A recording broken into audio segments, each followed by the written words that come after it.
So you're new to figure collecting, kinda confused with all the different types of figures? Well, you're in luck. Today's lesson is all about scales, prizes, chibi figures, and much, much more. Don't be discouraged, just keep your eyes open and don't hit that back button. It's time to find out about different types of Japanese figures. But before we start, if you wish, you may select one of these categories on the screen and they will take you to the exact figure type you want to know more about. If not, then let it roll. It's okay. I'll wait.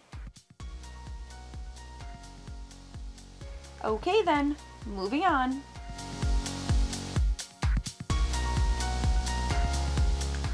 When it comes to figure collecting, some of the most popular and detailed figures come from what is known as a scaled figure. These figures are with the same proportions as they would be if the character was standing right in front of you, but scaled down to a more reasonable size for your desktop. There are many different scales a figure can be, but the most common are 1/10, 1/8, and 1/7. Depending on the original size of the character and the particular company's line that the figure comes from may determine what scale your figure will be. Basically, what these scales mean is that you are getting a certain percentage of their actual size. You can think of it as if you have a 1/1 model of yourself, it would be the same exact dimensions that you are right now. Same height, arm length, foot size, you name it. If you have a 1/8 scale of yourself, then you would basically divide every aspect of yourself by 8. So for example, if you were 64 inches tall, then the scale figure of yourself would be roughly 8 inches tall. Make sense? It's more to do with personal preference, and as I mentioned before, what the particular company and their line want for a figure. Though the one you are most likely to get is 1/8, sometimes 1/7 for a character that is average human height.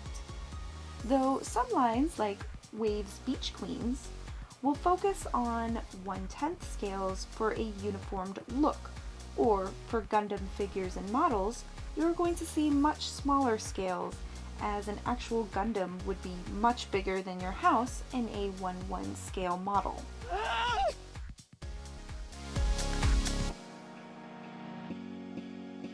Whoa, hold on Miku, let's not get ahead of ourselves. There's one last thing I want to show you about scales before we move on, and that's a scale comparison. Just because you have two figures of the same scale doesn't mean they are the same size. Remember, a scale reflects the full size character the figure represents, not a certain length on a ruler. So a smaller character can look smaller with the same scale as shown here. Here we can see a 1/8 scale for Mami, Kobato, and Yoshino. While they are all the same scale, they aren't all the same size, as Kobato and Yoshino are smaller characters than Mami. What do you mean, Miku? Well, Miku, you are generally right. Scale figures are amongst the most expensive figures out there, ranging from 50 to 100, and even upwards to 200 or more with a new figure. But not to worry, if that's a little out of your price range, then there are other alternatives, like our next type.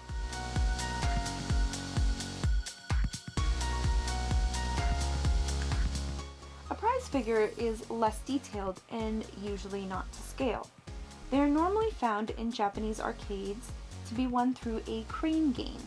Other times you can find them in places you normally shop for figures. These are great alternatives to scale figures to those of you who are a bit more budget conscious. Of course, since they are cheaper figures, you can expect the quality to be less. The materials used feel cheaper, and the paint job and sculpt might not be as accurate. But with that said, some prize figures have more unique poses than I have seen with scale figures. Take the Sonico line from Fu Ryu, for example. Not only is the quality on the higher end of prize figures while still being reasonably priced, they also have unique poses and fun accessories.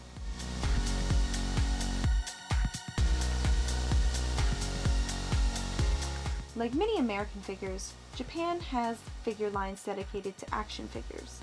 The most common are Figmas produced by Max Factory, but Bandai also has a nice line called SH Figuarts, and are usually around $30 to $50 a piece. These types of figures have more joints that allow you to pose them in many ways, including recreating scenes from your favorite animes or games.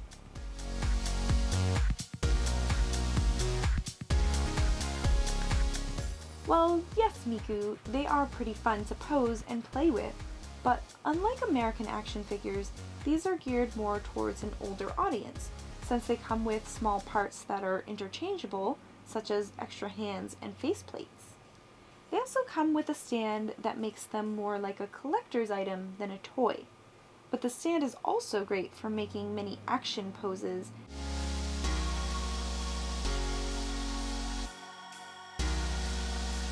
That's right, Miku, but they aren't the only Japanese figures with interchangeable pieces, like our next type.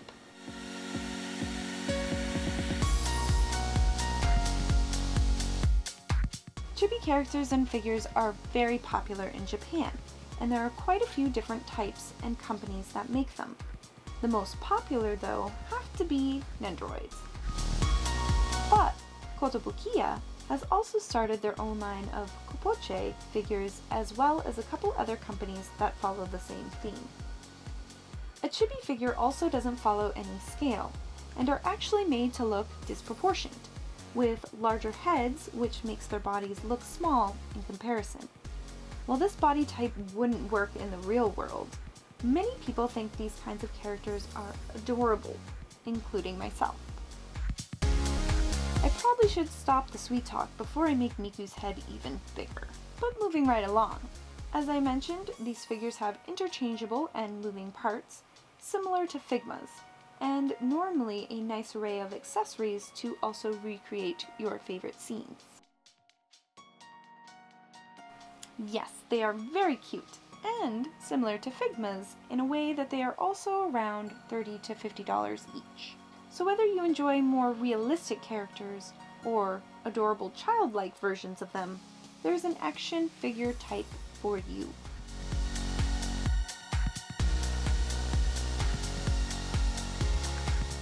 The last figure type I want to talk about are trading figures, sometimes referred to as blind boxes. These are normally tiny figures around 1 to 2 inches tall. Each figure in a series of around 5 to 10 figures usually come in a box or a bag with no windows, hence the term blind.